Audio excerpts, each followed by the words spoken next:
Okay, students, the guest speaker has joined this session now. I welcome Miss Alka Das ma'am. She is project associate in NEERI Nagpur. Welcome, ma'am. Ma'am Thank is you, going sir. to teach the topic of characteristics of sewage from environmental engineering section. Ma'am, now I hand over this session to you. You may start the session now. Okay. Thank you, sir, for giving me this opportunity. So today in this session, we will be going to discuss on the topic characteristics of sewage, which is an important part in GATE syllabus. The contents which we are going to cover are what is sewage, the types of sewage, composition of sewage, sewerage system and its types, characteristics of sewage, and the effluent or sewage discharge standards. So, starting with what is sewage? So, from where this term sewage is coming? Sewage is nothing but it is a mixture of solid and liquid. Now, we have come through our term raw water engineering. Everybody knows about this raw water engineering. Raw water engineering is nothing but the water that is supplied to us for the drinking purpose, that is coming from the water treatment plant. So in this diagram you can see that the first we are transferring the water from source to the community, which is called as the raw water engineering. But in the second arrow you can see that the water is again being transferred to the community, from the community to the source, which is called as wastewater engineering. So from the portion of water that is supplied to the community, when it is being used for different purposes, the water that is coming out after being used by the different activities, that is called as the wastewater.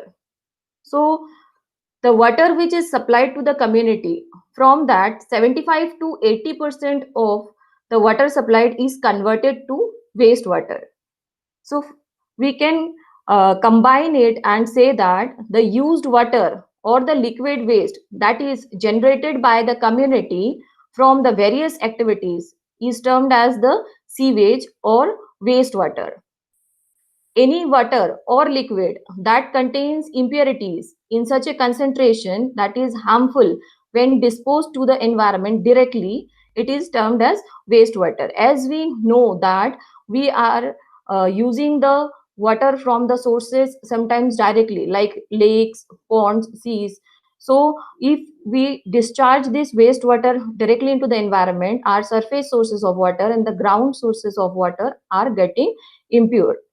So before discharging this wastewater, we should treat that wastewater so that our water surfaces and water bodies does not get polluted. So basically, the sewage is a mixture of solid and liquid which is being generated by the community due to its different activities. Now, sewage is having 99.9% of water and 0.1% of solids.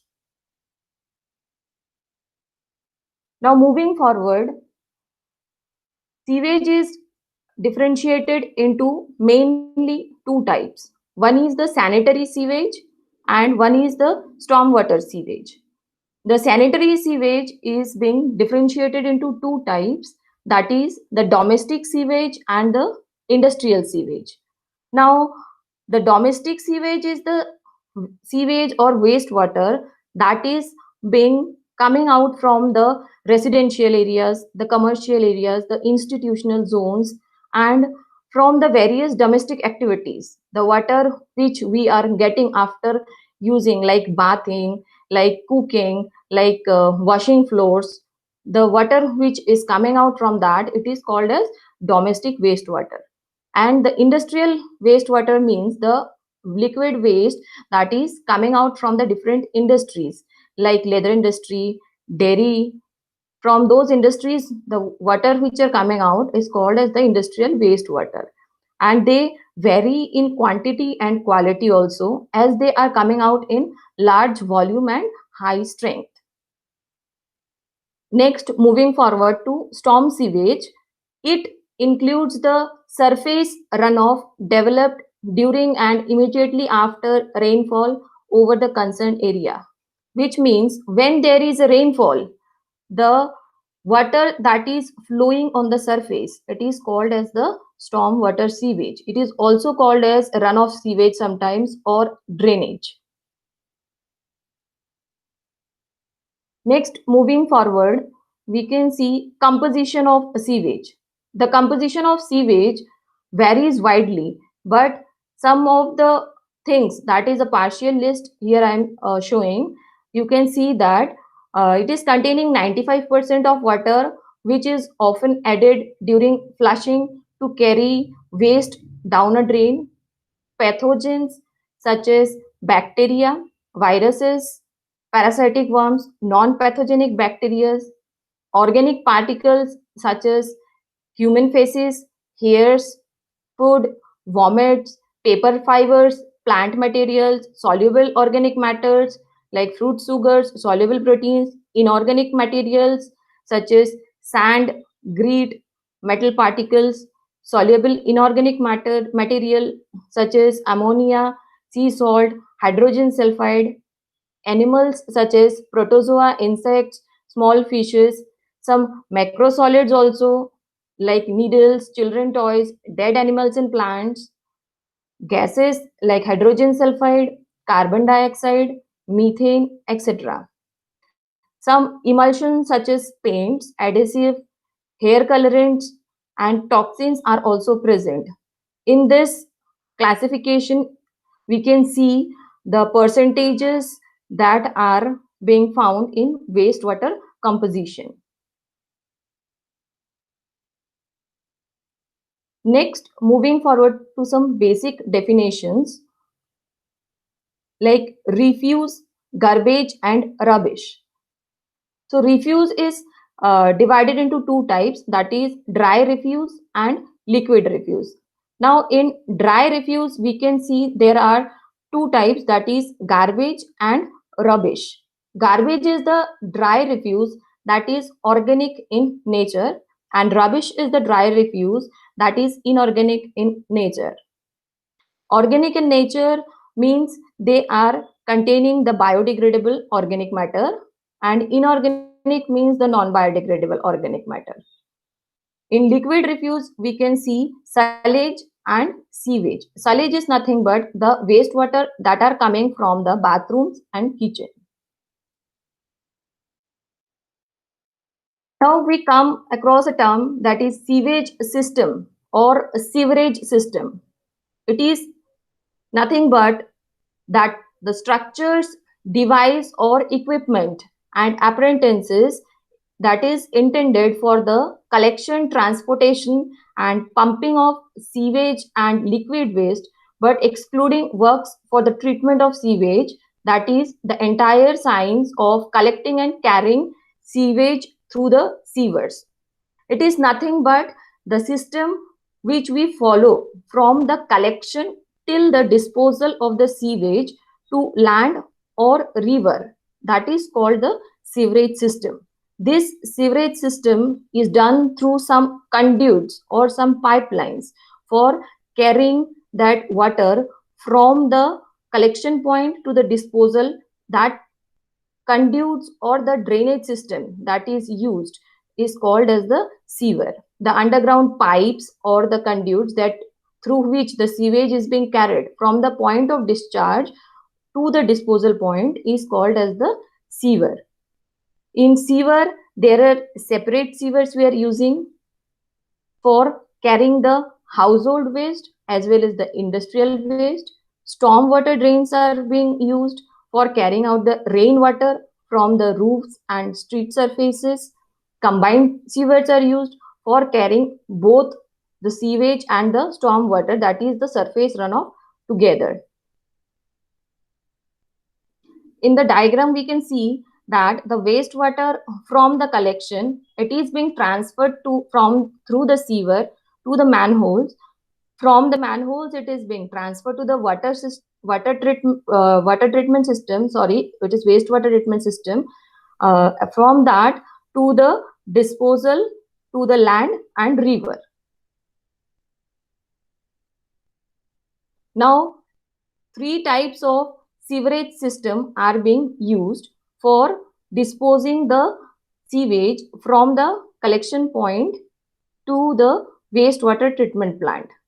The systems which we are using are separate sewage system, combined sewage system, partially separate sewage system.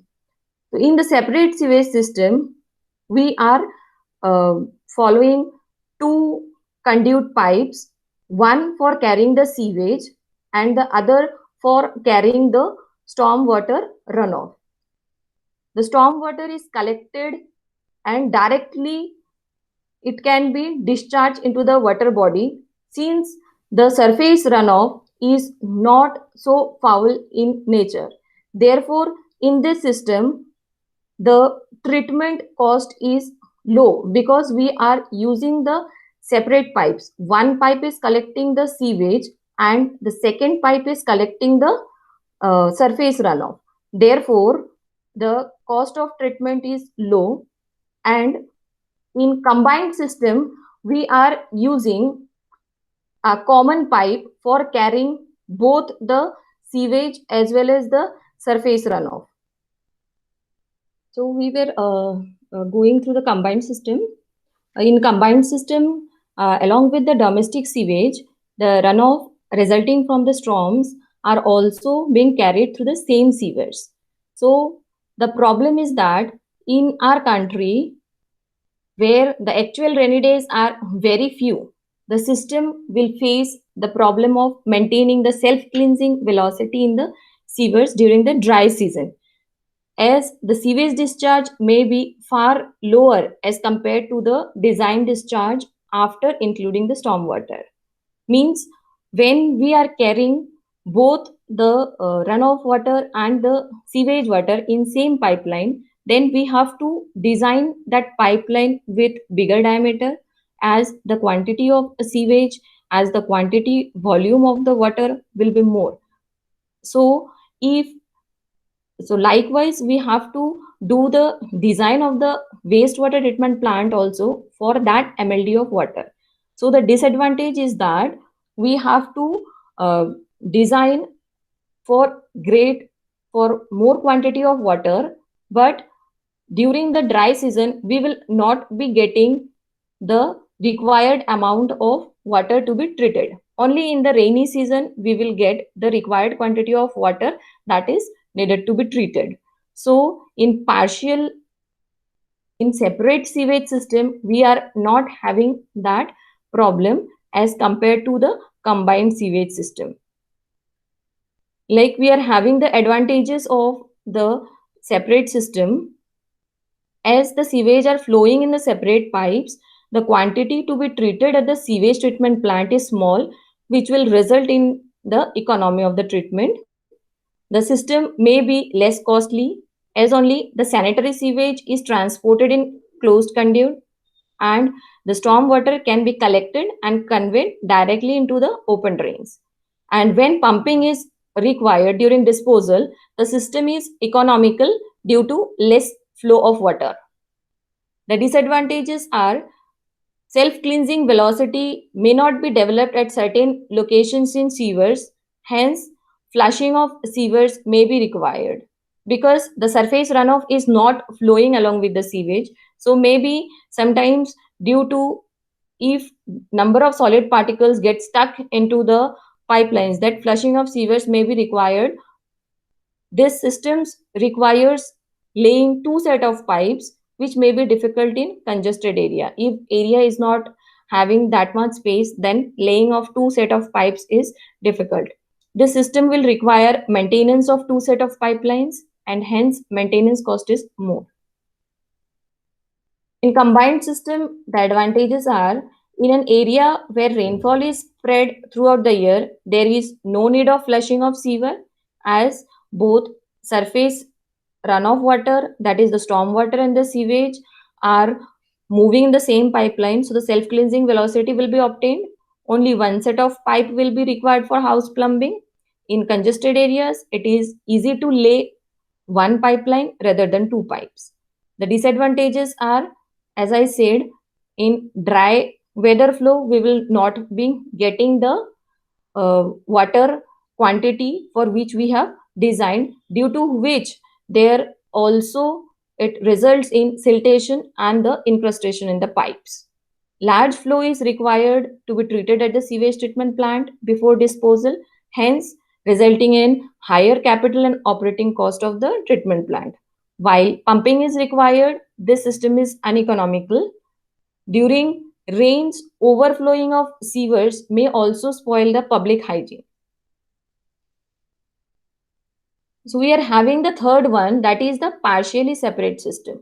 Now, as we are speaking that in separate system, we are carrying the storm water in one pipe and the sewage in another pipe.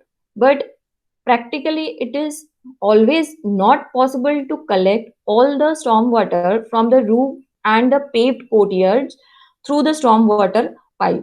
So here we see that the storm water that is collected from the roofs and paved courtyard of the buildings is admitted in the same drain along with the sewage from the residential and the institutional areas. And the storm water from the other places is collected separately using the separate conduits. The advantages are economical and reasonable size sewers are required. Work of house plumbing is reduced as rainwater from roofs, sewage from baths and kitchen, etc. are combined with discharge from water closets.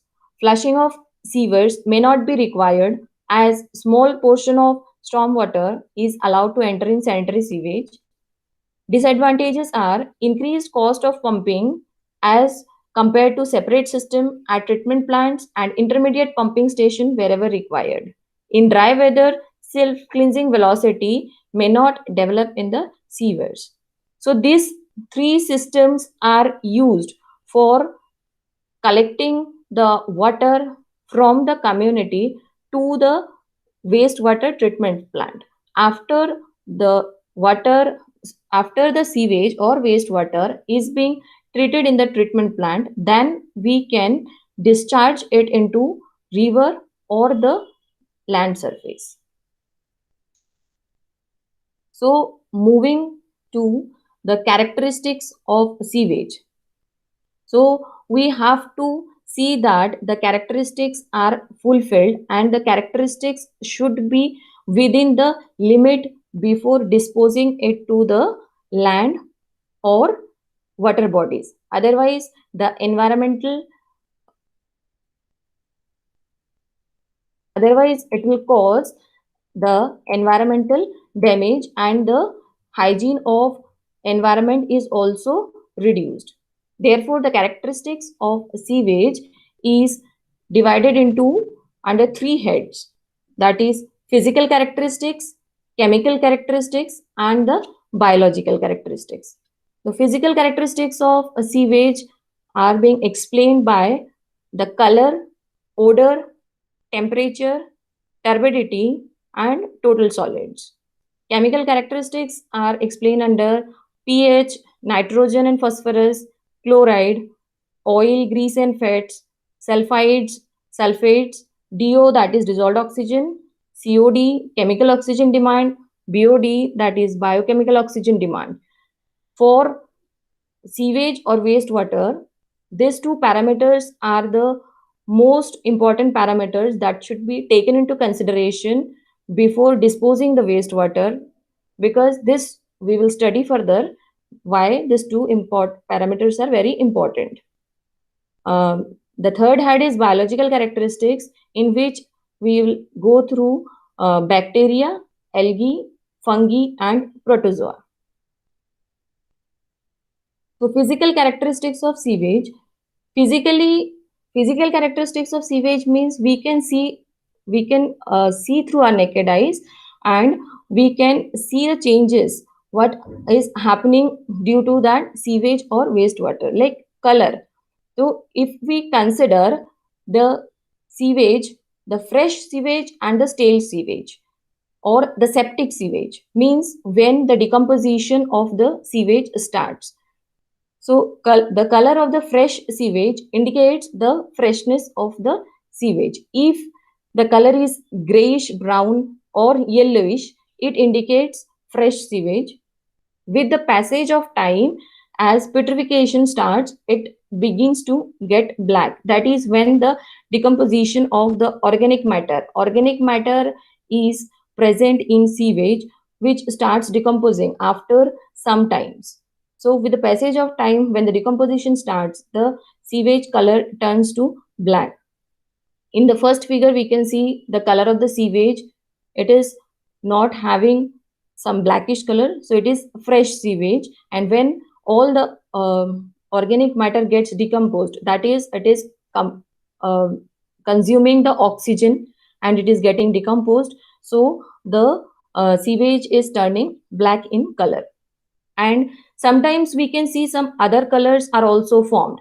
That is due to the presence of some industrial waste. The color of the sewage can be normally detected by the naked eye.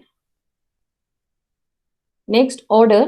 The odor of fresh sewage is not offensive, or practically it is considered to be odorless. But as it starts to get stale, it begins to give offensive odor, because when it starts decomposition, hydrogen sulfide compound is formed, due to which it gives offensive odor. Within 3 to 4 hours, all the oxygen present in the sewage get exhausted and it starts emitting offensive odor by hydrogen sulfide gas, which is formed due to the anaerobic decomposition of sewage. In the table, we can see that due to the presence of this compounds, how the odor quality varies. Like if hydrogen sulfide compounds as formed, rotten egg smell is there. If organic sulfides are formed, rotten cabbage smell is there. If amines are formed, then fishy smell is there. If ammonia are formed, ammonical smell is there. Diamines are formed, decayed flesh, that is the animals that are dead, like this smell are being found.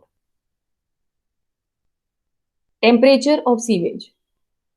The normal temperature of sewage is higher than the temperature of the supplied water, because when the sewage comes out from the different activities, there are addition of water from the different household activities and the industrial activities. Therefore, the temperature of sewage is high.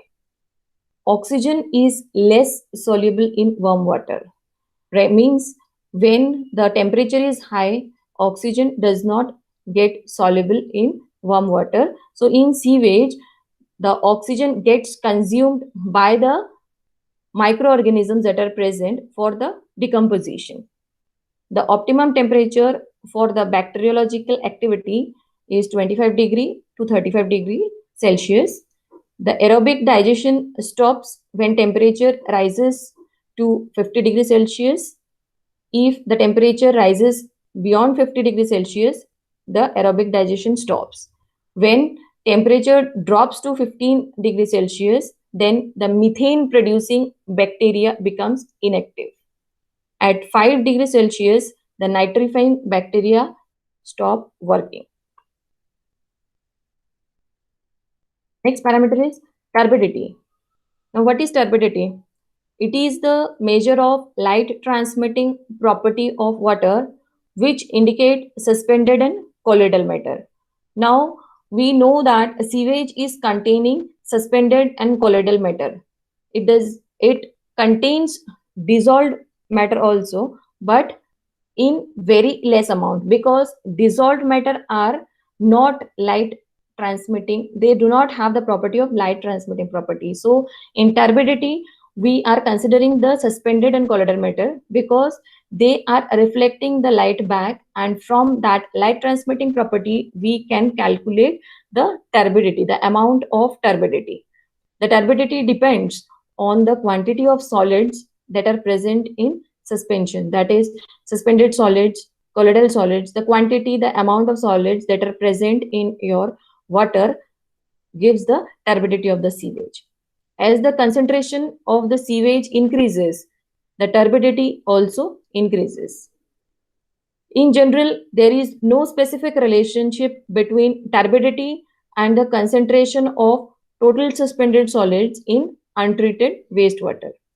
Turbidity is measured by using the instrument nephelometer. The unit is nephelometric turbidity unit. Next physical property is total solid. This is the most important parameter of physical property of sewage, as we are having 99% of water in the wastewater and 0.1% of solid. So we need to remove this solid before discharging the wastewater into the water bodies or land surface, so that it does not cause any harm to the environment. So the total solid is defined as the residue that is left over after evaporating complete wastewater. Means if we are taking in a bowl an amount of wastewater and we are keeping it in the oven, then after evaporating, the residue that is left in that bowl, it is the amount of total solid. Now, the classification of solids. The total solids is divided into TSS and TDS, that is total suspended solids and total dissolved solids. It is again also divided into TVS and TFS, that is total volatile solid and total fixed solid. The total suspended solids are further divided into settlable solids and non-settlable solids, and also VSS and FSS, that is volatile suspended solids and fixed suspended solids. The total dissolved solids are also further divided into volatile dissolved solids and fixed dissolved solids. So the procedure for finding out the total solids, that are the forms of different solids, that is a TSS, total suspended solids. So total suspended solids are nothing but the portion of total solids that is retaining on filter paper after being measured from oven dry and 105 degree centigrade, that is called as the total solids. Means if we are taking a Whatman filter paper and we are filtering the wastewater, the residue that is remaining on the filter paper when we are drying it in the oven, so that the remaining on the filter paper is the total suspended solids. Now the filtrate that has passed out from the filter paper, it is containing the total dissolved solids. So the solids left after evaporating that portion of filtrate, we are getting the total dissolved solids.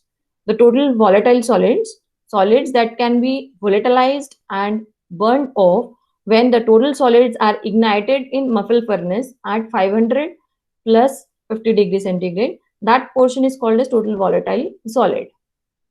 Total fixed solid, portion left after total solids are ignited, means when the volatilized portion is being found out, the leftover portion is the from the total solids are the total fixed solids. Volatile suspended solids, solids that can be volatilized and burned off when suspended solids are ignited in muffle furnace at 500 plus 50 degrees Celsius, that are the volatile suspended solids. The portion left after the suspended solids are ignited, that are called as the fixed suspended solids. Volatile dissolved solids, the solids that can be volatilized and burnt off when dissolved solids are ignited in muffle furnace at 500 plus 50 degrees Celsius. It is called as volatile dissolved solids, and the portion left after dissolved solids are ignited, it is called as the fixed dissolved solids. Here we can see that the sample, when it is evaporated by using the filter paper, we get the total solids on the right hand side. On the left hand side, if we are passing it through the EMOF cone, the settled solids that we are getting, it is called as the settlable solids. When the sample is passed through the filter paper, the after evaporation of the filter, we are getting the total suspended solids, and after evaporation of the filtrate, we are getting the total dissolved solids. From the total suspended solids, when we are keeping it in the muffle furnace or oven at 500 degrees Celsius, we are getting the volatile suspended solids and the fixed suspended solids. And from the total dissolved solids, we are getting the volatile dissolved solids and the fixed dissolved solids. So after the volatile dissolved solid is being volatilized, the remaining portion is fixed suspended solids and the fixed dissolved solids. So the volatile suspended solids and the volatile dissolved solids together give us the total volatile solids, and the fixed suspended solids and the fixed dissolved solids together give us the total fixed solids, and together the total volatile solids and the total fixed solids gives the total solids.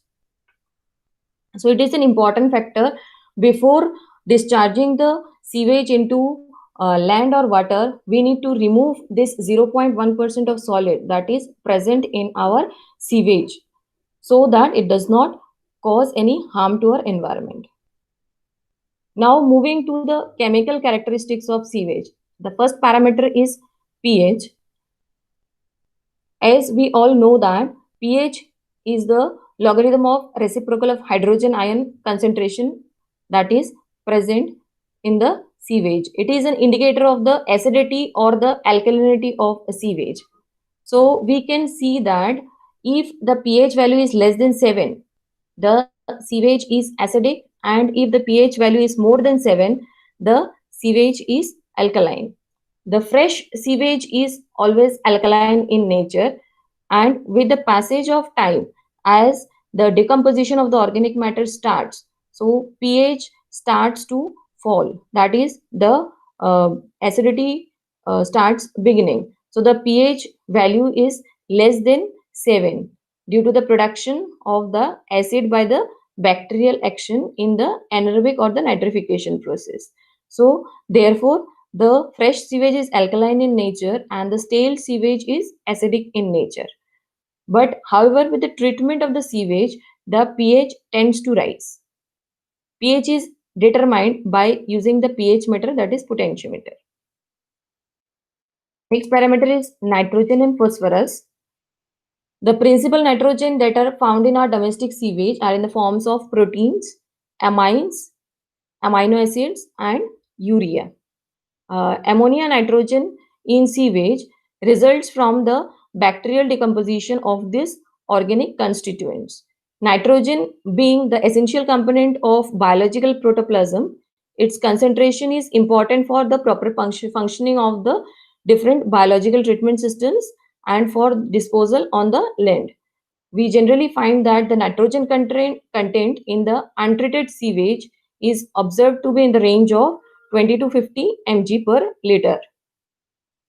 Next, phosphorus is contributing to domestic sewage from the food residues, that is containing the phosphorus compounds and their breakdown products.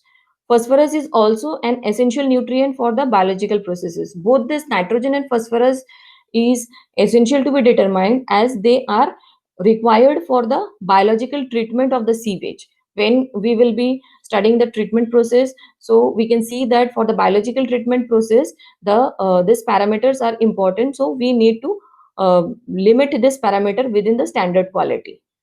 The concentration of phosphorus in domestic sewage is generally adequate to support the aerobic biological wastewater treatment. The ranges in the range of phosphorus in raw sewage is 5 to 10 mg per liter. Another parameter, that is chloride. It is generally found in sewage that are derived from our kitchen waste, the urinary discharge, and the human feces. The normal chloride content of sewage is 120 mg per liter, but it has a permissible limit up to 250 mg per liter. However, large amount of chlorides may enter from industries like ice cream plants, meat salting, etc.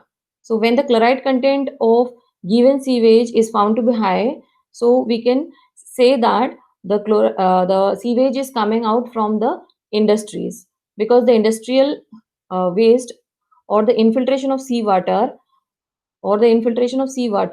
the waste that is coming out from that is having high chloride content, because the strength of the sewage also increases. It can be determined by titrating the wastewater with standard silver nitrate solution using the potassium chromate as indicator. Fats, oil, and greases. Fats, oil, and greases are derived in sewage from the discharge of animals and vegetable matter, or from the garages, kitchens of hotels and restaurants, etc. Now, this fat, oils, and greases should be removed from the sewage, because when we are sending the sewage for the treatment process, it is forming scum on the top of the sedimentation tanks, or it may clog the voids of the filtration media in the filtration chamber, and it can also affect the diffusion of oxygen, that is the oxidation process. Thus, they interfere with the normal treatment methods. Therefore, the detection of fats, oil, and greases is required, and the removal is very important. Oil and greases are soluble in ether. Hence, for their determination, a sample of sewage is first of all evaporated, leaving behind the oil and grease as a residue, which is then weighed. Next is sulfides, sulfates, and hydrogen gas. Sulfides and sulfates are formed due to the decomposition of various sulfur containing substances in sewage. This decomposition also leads to evaluation of hydrogen sulfide gas, causing bad odors, besides causing corrosion of the concrete sewer pipes.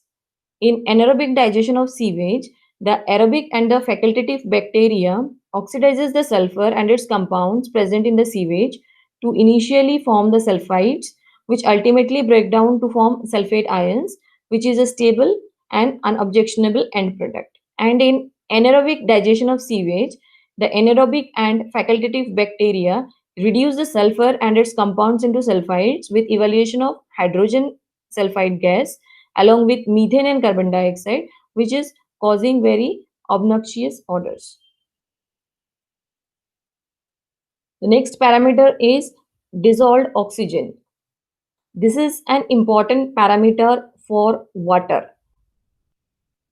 So when we are discharging the wastewater without treatment into the water bodies, so the dissolved oxygen amount is being hampered. Therefore, before discharging the sewage into the water, we need to treat that water and check that it does not have more amount of aerobic organisms or organic matter present in it, because the organic matter consumes the oxygen that are present in the water bodies for the decomposition. So if the DO that is present in the surface water gets reduced, then it hampers the aquatic life. The dissolved oxygen is the amount of oxygen that is present in the dissolved state in the waste in the water bodies. So it is also present in some minimum quantity in the wastewater, though wastewater is not having any dissolved oxygen. If some amount of dissolved oxygen is present in wastewater, so it indicates that the wastewater is fresh. If the dissolved oxygen is zero, it means the decomposition of wastewater has completed or the oxidation process has been completed. So while discharging the treated wastewater into the receiving waters, it is essential to ensure that at least 4 mg per liter of DO is present in it. If the DO is less than 4 mg per liter, then the aquatic animals like fish, etc., are likely to be killed near the vicinity where the disposal of wastewater takes place. The presence of DO in wastewater is desirable because it prevents the formation of undesirable odor, and DO determination also helps us to find out the efficiency of the biological treatment that is used for the sewage in the treatment plants. Now the two most important factor, that is BOD and COD. The BOD and COD is to be found out because it gives us the amount of organic matter that is present in the sewage. So BOD is called as biochemical oxygen demand, which is the minimum amount of oxygen that is required for the microorganisms to carry out the biochemical decomposition of biodegradable organic matter under aerobic conditions at specified temperature and duration. Means the amount of oxygen that is required by the microorganisms for carrying out the aerobic decomposition of the organic matter, that is the biodegradable organic matter that are present in our sewage, so that the oxidation process gets completed and the solid matter can be removed from that. So we can see that BOD 5 at 20 degrees Celsius is considered as the standard BOD, because at BOD 5 at 20 degrees Celsius we are getting 68% of total BOD is consumed, and BOD 5 at 37 degrees Celsius we are getting 70% of total BOD is consumed. The consumed BOD is related to the amount of decomposable organic matter. Now, the aerobic decomposition of organic matter is done in two stages, that is the carbonaceous and the nitrogenous matter. In the first stage, the carbonaceous matter is getting decomposed, and in the second stage, the nitrogenous matter is getting decomposed. The first stage BOD is about 90% of the total BOD. In this BOD curve, we can see that the first stage BOD, that is called as the carbonaceous demand, which is the ultimate carbonaceous demand of a waste, that is the amount of oxygen that is necessary for microorganisms in the sample to decompose the biodegradable carbonaceous material. So this is the first stage of oxidation, and the corresponding BOD is also called as the carbonaceous biochemical oxygen demand. And in the second stage, the nitrification process starts, and the BOD that is formed is called as the nitrogenous biochemical oxygen demand. But we deal with mainly the first stage BOD, that is the carbonaceous biochemical oxygen demand. The significance of BOD. BOD is helpful in determining the strength of sewage. It helps in selection of required treatment methods. It helps to know the amount of treatment required for disposal. Also helps in comparing various results, analysis, and test.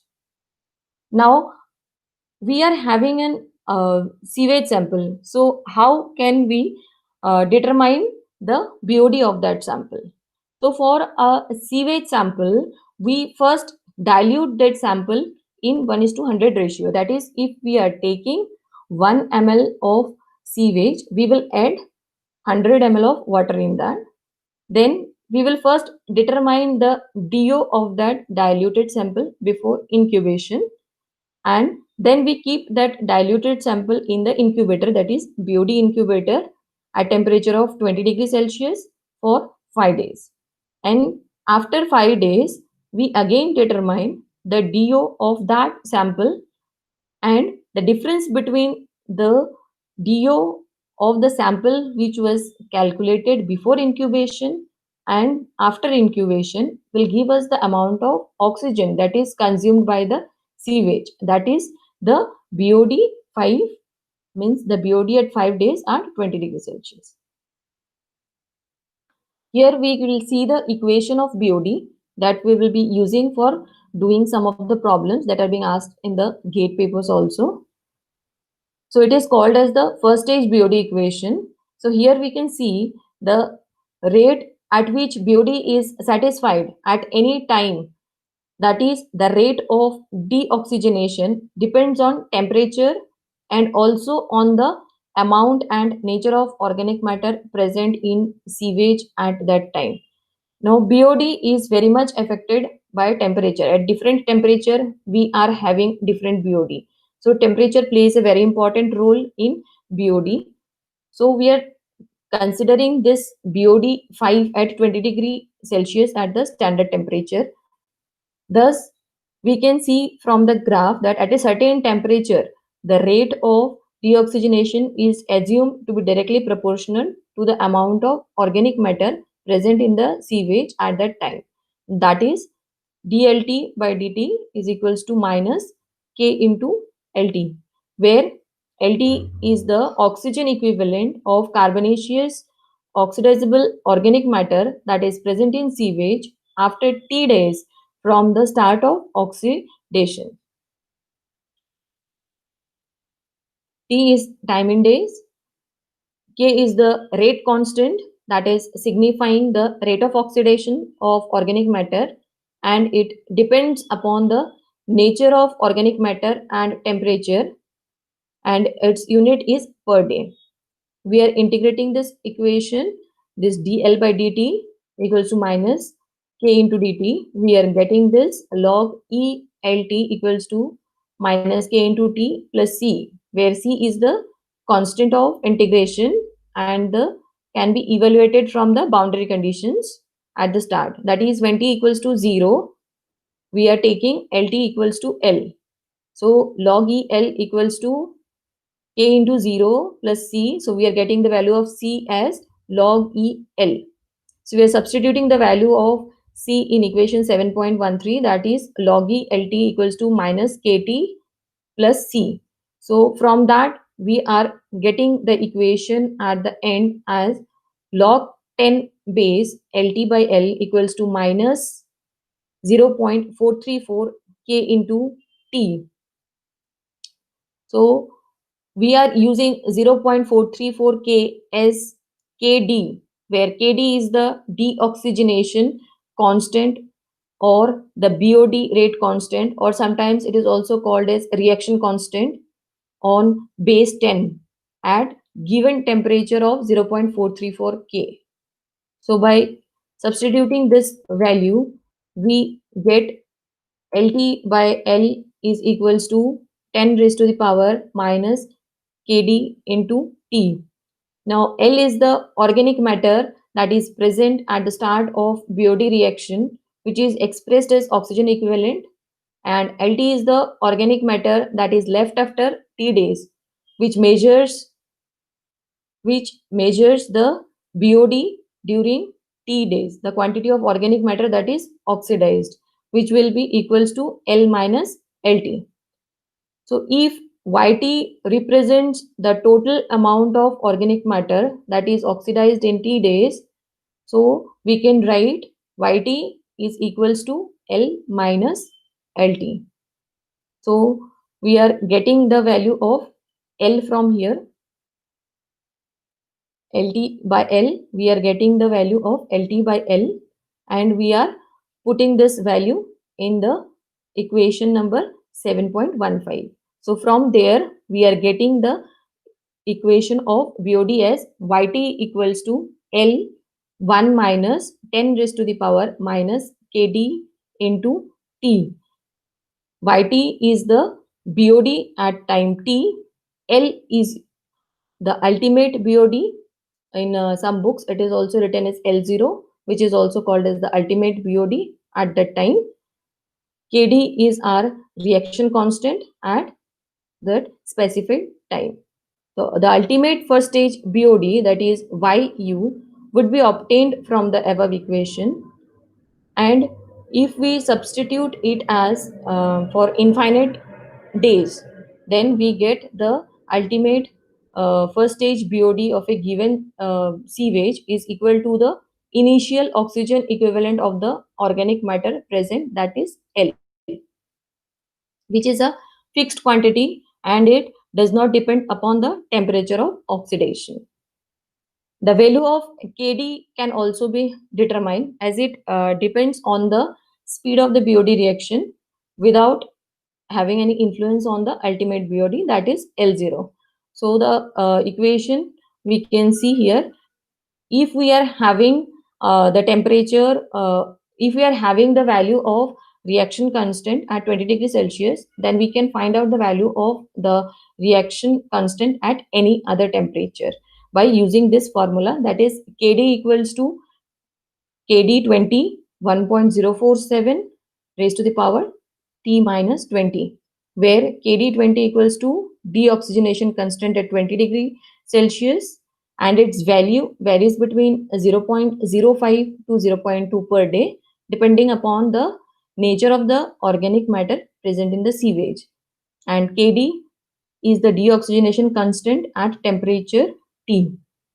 So this is the equation of reaction constant, and Yt is the equation for finding out BOD. So we will see some problem on BODs. Like here the question is, determine the ultimate BOD and 1 day BOD for a sewage having 5 days BOD at 20 degrees Celsius as 200 mg per liter, and it is given assuming K20 equals to 0.1 per day. So the question is that we have to find out the ultimate BOD and 1 day BOD for a sewage that is having 5 days BOD at 20 degrees Celsius, that is standard BOD at 5 days at 20 degrees Celsius is given at 20 mg per liter. So the BOD of 5 days given, we have to find out the 1 day BOD and the ultimate BOD. So we are first determining the ultimate BOD by using the equation Yt equals to L0 1 minus 10 raised to the power minus K into T. We are been given with the value of BOD5 at 20 degrees Celsius at 200 mg per liter. L0 we are determining. We are having the value of K20 as 0.1 and time is 5 days. So from here we get the value of L0 as 292.5 mg per liter. Now putting this value of ultimate BOD as 292.5 mg per liter, we can calculate the 1 day BOD by using this equation. We are having ultimate BOD value K20 equals to 0.1 and we have to calculate for 1 day. So we are putting here 1. So we get the BOD for 1 day as 60.16 mg per liter. So this is a question which has been asked in GATE 2018. The ultimate BOD, that is L0, of a wastewater sample is estimated as 87% of COD. The COD of this wastewater is 300 mg per liter. Considering first order BOD reaction constant K equals to 0.3 per day and temperature coefficient theta equals to 1.047, the BOD value after 3 days of incubation at 27 degrees Celsius for the wastewater will be dash. That is, we have to find out BOD3, BOD after 3 days at 27 degree Celsius. So first we are having ultimate BOD of the wastewater sample is given as 87% of COD and the COD of wastewater is given as 300 mg per liter. So from that, first we are finding out the L0, that is ultimate BOD. So ultimate BOD will be 0.87, that is 87% of COD, which is coming out to be 261 mg per liter. So we can calculate BOD3, that is Yt or BOD3 equals to L0 1 minus e to the power minus K27 into T, because we are having here, we have to find out the value of BOD at 27 degrees Celsius. So I have written here for 27 degree, 27. So first we have to find out the value of K27 because we are having the value of K20. Now you can see that I am using the equation as E. Previously the equation was 10. So we are using the equation as E because the rate constant value is given as 0.23 per day, that is at standard temperature for municipal sewage. We are having at standard temperature the value of K base E as 0.23. So when the value of K is given as 0.23, the equation will be written as e to the power minus K into T, and when the value of K is between 0.05 to 0.2, then it will be taken as 10 raised to the power minus K into T. So here, as the value is K base E equals to 0.23, so I am using here E raised to the power minus K into T. So now first we will determine the value of K27 by using this equation. This Kd equals to Kd20 1.047 T minus 20. So here we are using this equation K27 equals to K20 1.047 to the power T minus 20. So from here we are getting K27 as 0.317 per day. So after getting the value of K27 and we are also having the value of L0, that is ultimate BOD, now we can calculate the ultimate BOD at 3 days at 27 degrees Celsius. So we have put in the value and we have got the value of BOD 3 as 160.226 mg per liter. This is a question of GATE 2017.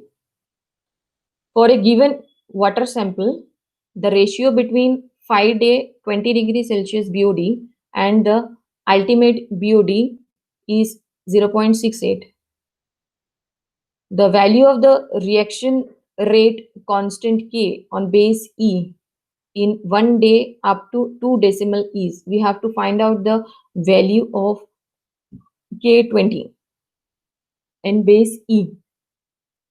So here we are having the ratio of 5-day BOD and the ultimate BOD as 0.68. So we are having equation of BOD as L0 as it is base E equation. So we are writing the equation as 1 minus e to the power minus K into T.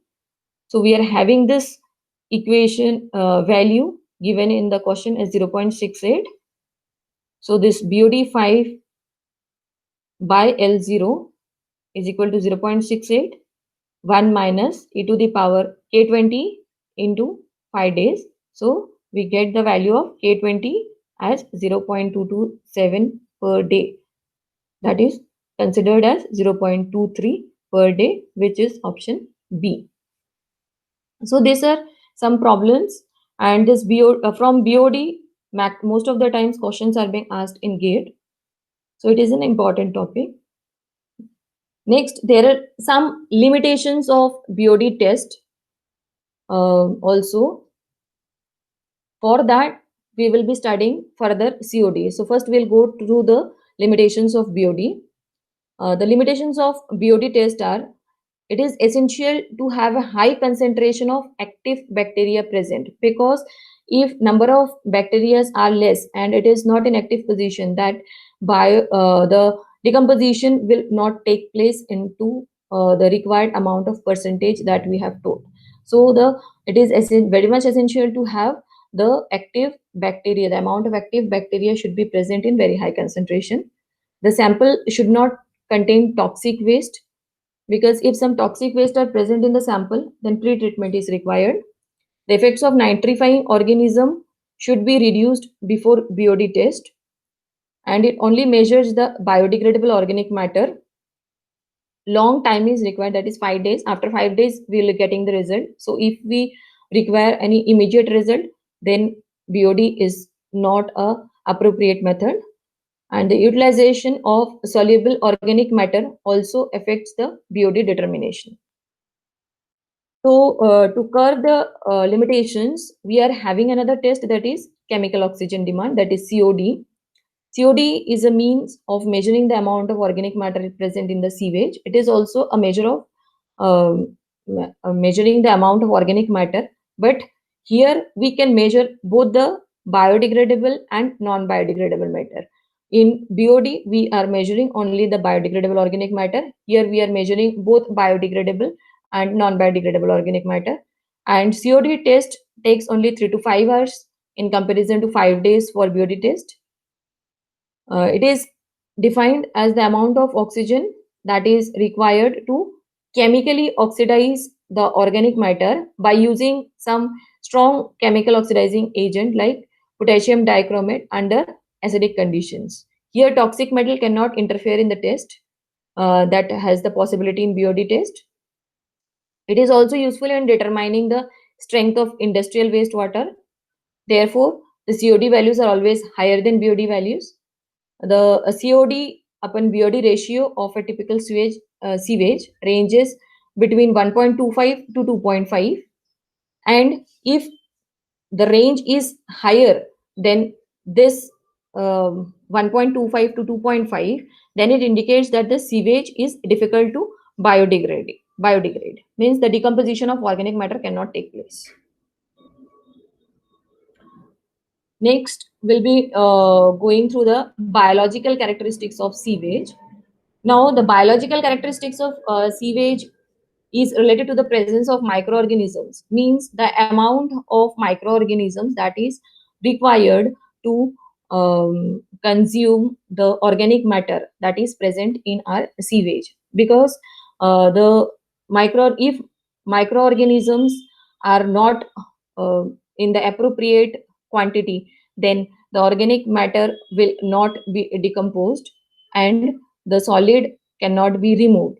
So we cannot get the appropriate parameters for discharging it into the environment, that is land and surface water bodies.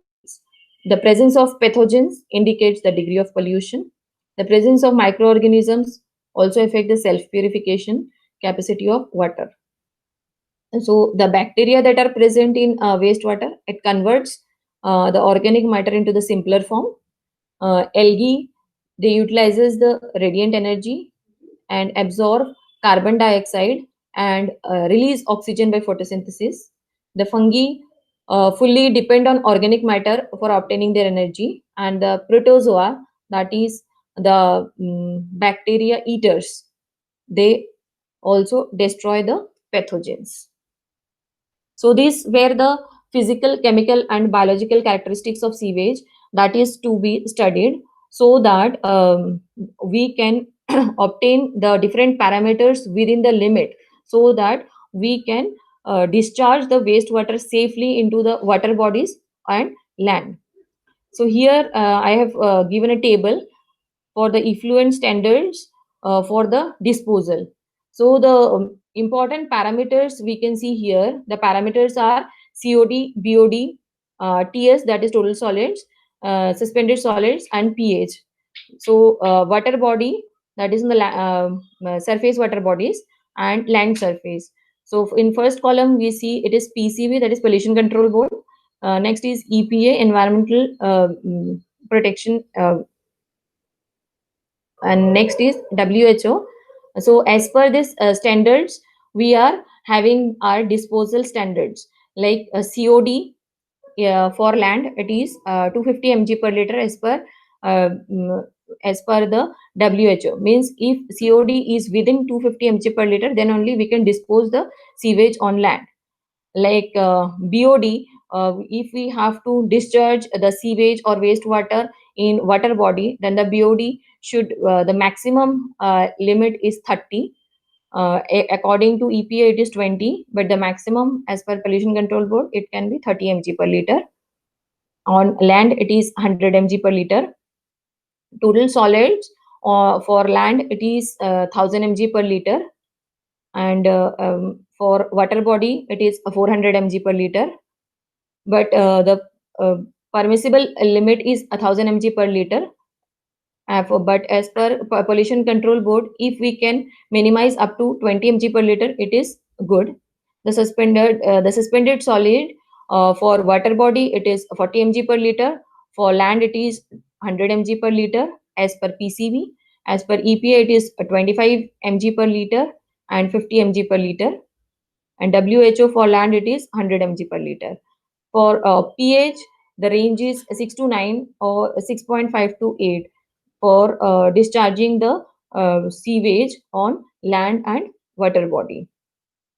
So for disposing the sewage on water body or land, it is very much essential to gather the information about the strength, composition, and characteristics of wastewater so that we can treat them properly in the treatment system, and we can find out the amount of pollutants that should be removed before the disposal on the water body or the land, so that it does not cause any harm to the environment, or it does not maintain any disbalance in our water bodies or the land surface. Thank you. This was the topic. If there is any question.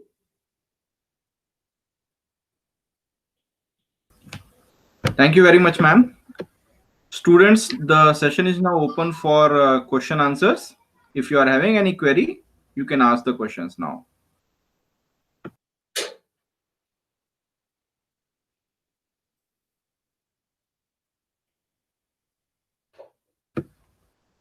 Okay, so ma'am, the students are not having any question. They have understood each and everything which you have taught in this session. Thank you very much, ma'am, for giving your valuable time to us.